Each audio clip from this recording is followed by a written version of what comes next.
Sahabat DKB yang diberkati Allah, salam jumpa kembali dalam acara Wasiat Kekal berupa renungan firman Allah yang memandu, yang menuntun kehidupan kita. Saya Pendeta Arlianus Larosa.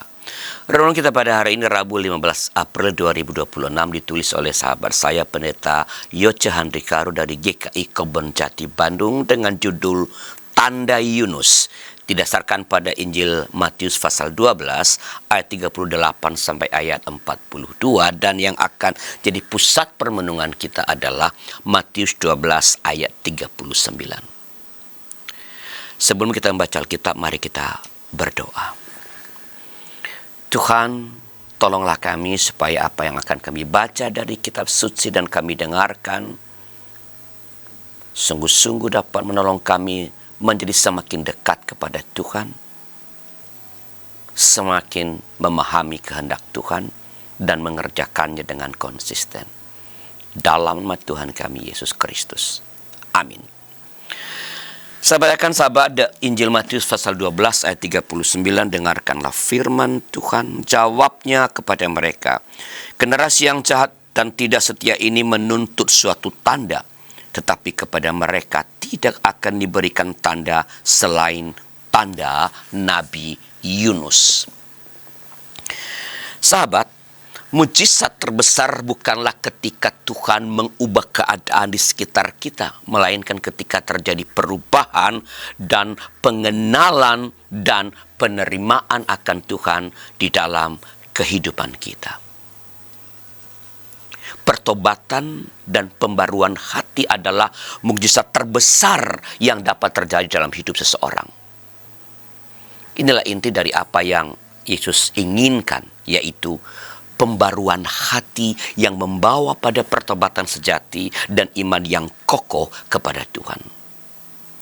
Dalam Matius 12 ayat 38, orang Farisi dan ahli Taurat menuntut mukjizat sebagai bukti bahwa Yesus benar-benar berasal dari Allah.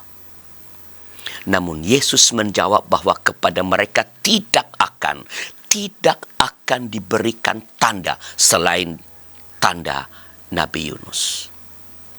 Seperti Yunus yang berada di dalam perut ikan besar selama 3 hari, demikian juga Yesus akan mati dan bangkit pada hari yang ketiga.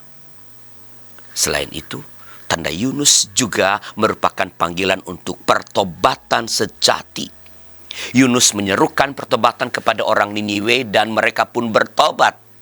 Tanda Yunus mengajak kita untuk memahami bahwa keselamatan yang diberikan melalui kematian dan kebangkitan Yesus adalah tanda terbesar dari kasih dan kuasa Tuhan bagi hidup kita. Sahabat, mari kita menyambutnya dengan sikap pertobatan, yaitu pembaruan hidup yang semakin berkenan kepada Allah dan sesama. Inilah bukti nyata bahwa kita benar-benar menerima kasih Tuhan dalam hidup kita. Jika ada di antara saudara-saudara yang dalam hidupnya mengalami sebuah titik tertentu yang membuat perubahan terbesar dalam hidup, silakan tulis di kolom komentar supaya boleh menjadi berkat bagi para sahabat DKB yang lain.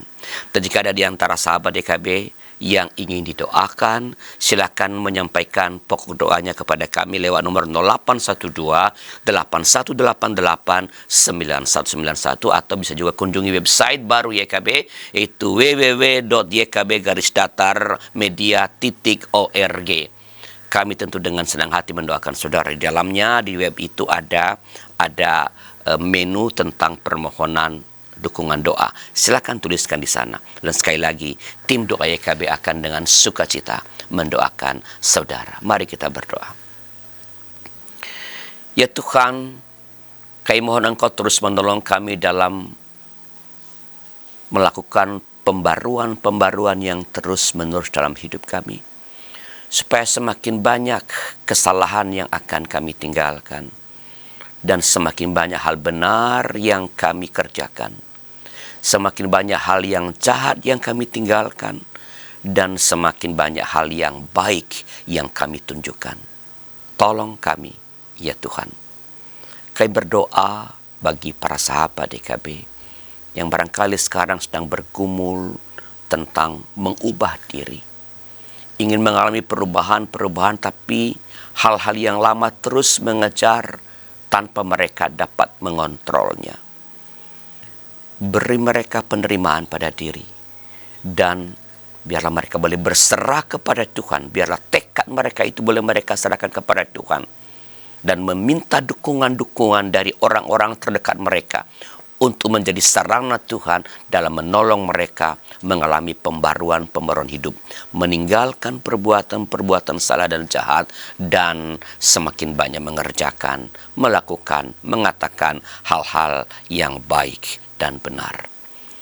Ya Tuhan, berkati pelayanan YKB dalam mewartakan Injil melalui berbagai macam program di channel YKB TV, supaya melalui ini semakin banyak orang yang disapa oleh Allah sendiri, semakin banyak orang yang mengerti firman Allah, semakin banyak orang yang bertobat dan percaya kepada Tuhan.